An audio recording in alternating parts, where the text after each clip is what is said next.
When it comes to diversity and inclusion, the old adage, familiarity breeds contempt, is not strictly true, because familiarity does not breed contempt, it actually breeds comfort. We prefer to surround ourselves with people who are like us, people that we have an affinity for. Affinity bias is the technical term or the unconscious bias that describes our ability and our propensity to want to surround ourselves with people who are like us and not to stretch the box and begin to look for people of difference. So how does affinity bias show up in your world? Does it show up in the people that you're willing to interview or indeed hire?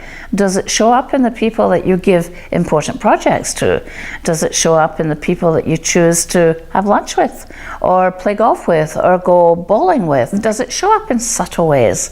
Like, who do you have eye contact with at meetings? Who are you willing to shake hands with?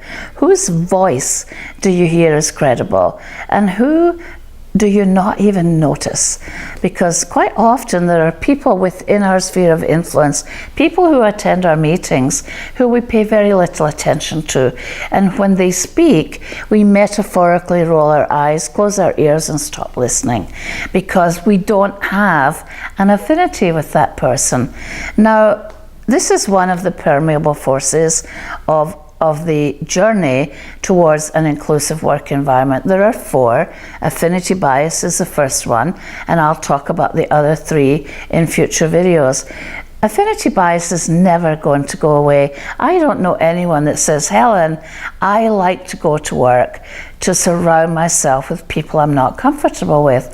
So I don't believe for a minute that we're actually going to get rid of affinity bias. But what I do believe the challenge is that we have to figure out how to stretch the box, how to bring more people of difference into our environment, and how to catch ourselves when that little voice at the back of my neck says, I don't want to listen to that person. Because I don't know if you've ever seen the video of Joshua Bell, the world famous violinist, when he played his $3.5 million Stradivarius in the Washington DC subway, and people treated him as a common street busker. They didn't realize that he was playing a $3.5 million Stradivarius. So I always liken that to the challenges of affinity bias.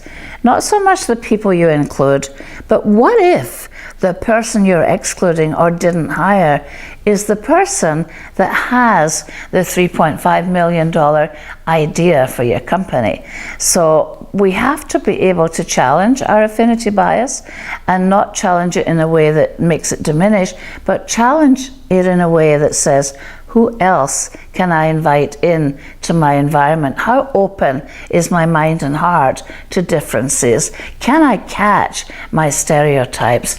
Can I actually do the work that it takes, the internal work that it takes? You know, Socrates said, the unexamined life is not worth living. And I think it's important for all of us, as we take this journey through life and this journey towards a more inclusive workplace, that we ask ourselves truthfully, who am I including and who am I uncomfortable including? Because that's where the work is. So I look forward to seeing you on the next video, where I'm going to talk about assimilation.